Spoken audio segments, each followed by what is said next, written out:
Chapter blood relation. Blood relation में मैंने previous videos में समझाया था कि 3 बेस्ड क्वेश्चंस होते हैं और मैं ये 3 बेस्ड क्वेश्चंस इस वीडियोस में कवर करूँगी। तो एग्जाम्पल से देखते हैं और फिर बाद में क्वेश्चन भी सॉल्व करेंगे इसके। तो क्वेश्चन है, Gopal said pointing to Govind, his father is my father's only son, how is Gopal related to Govind. इसका मीनिंग है, तो इसका मतलब है Gopal said to Govind means that Gopal के जो फादर हैं वो अपने फादर का इकलौता बेटा है। मतलब गोपाल वो अपनी बात कर रहा है, गोपाल इकलौता है। तो आंसर होगा D, father. Example number 2, pointing to a photograph, man said I have no brother और sister but that man's father is my father's son, whose photograph was it? Question mark. अब क्वेश्चन को समझाते हैं। मतलब man का कोई भी भाई बहन नहीं है। मैन का जो फादर सन से इधर क्वेश्चन में मतलब है कि वो अपनी खुद की बात कर रहा है।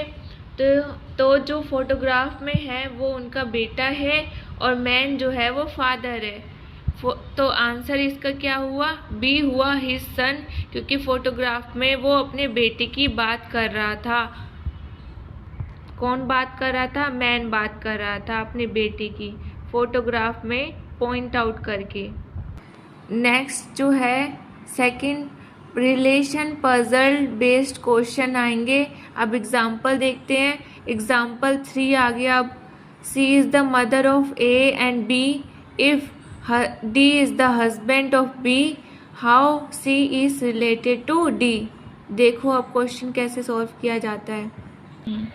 तो क्वेश्चन कह रहा है C जो है वो मम्मी है, यहाँ पे C, और ऊपर जनरेशन का है, अपर जनरेशन का है, इसलिए ये वाला एरो का साइन अपर वाला।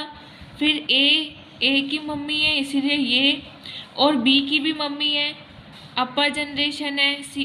C जो है वो मम्मी है इसलिए अपर जनरेशन है ना, इसलिए ये B की भी मम्मी है। ठीक है। और अब बोल रहा है क्वेश्चन में D जो है वो पति है। किसका पति है? B का। B मतलब B कोई लड़की होगी तभी तो उसका कोई पति होगा। ठीक है। और ये जो D है वो लड़का होगा। और ये मैंने सिखाया है कि एरो में होता है, एरो में शो किया जाता है हस्बैंड और वाइफ का। अब ये पूछा गया है हाउ इज से C is related to D। C का पूछा गया है। C क्या लगी? D की क्या लगी? बताओ, इस क्वेश्चन में से देख के दिखाओ, बताओ। मदर लगी, मदर इन लॉ लगी, आंट लगी, सिस्टर लगी। तो ऑब्वियसली बात है मदर इन लॉ, मतलब कानून के हिसाब से मदर इन लॉ लगी। कौन लगी? C लगी। C, ये जो C है आंसर भी C ही है। C answer is correct. अब third coded relationship based question है। अब क्वेश्चन पढ़ते हैं।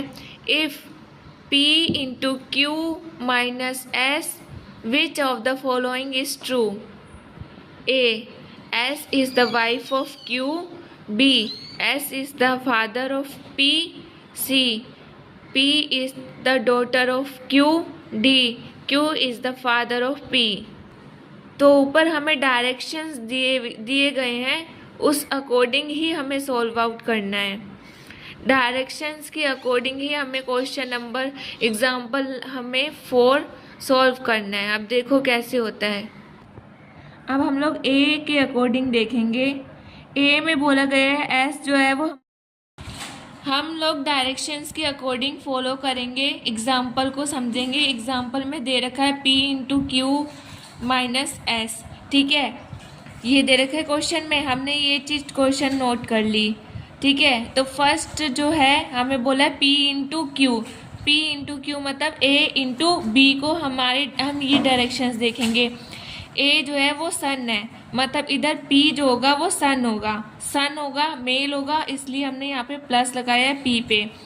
और यहाँ पे होगी ये पेरेंट्स है, ठीक है। क्यू जो है वो पेरेंट्स है, मेल है फीमेल है अभी नहीं पता, अभी हम लोग आगे देखेंगे। यहाँ पे लिखा है क्यू माइनस एस, ऐसे ही देखेंगे डायरेक्शंस के अकॉर्डिंग ए माइनस बी, मतलब ए जो है वो वाइफ है, ऐसे ही क्यू जो है वो वाइफ है और एस जो है वो हस्बैंड है। और फिर मैंने बताया है कैसे साइन यूज़ करते हैं, मैंने अपनी प्रीवियस वीडियोस में बता रखा है हम लोग कैसे ब्लड रिलेशन के क्वेश्चन को ईजिली सॉल्व आउट कर सकते हैं, इसलिए मैंने काफ़ी सारे सिंबल्स यूज़ करना सिखाया है, उसी के अकॉर्डिंग ही मैंने ये सॉल्व किया है। अगर वो डायरेक्शंस वाली आपने सिंबल्स वाले वीडियोस देखी होंगी तो फिर आप इजीली समझ जाओगे इस क्वेश्चंस को, इस एग्जांपल को। Thank you.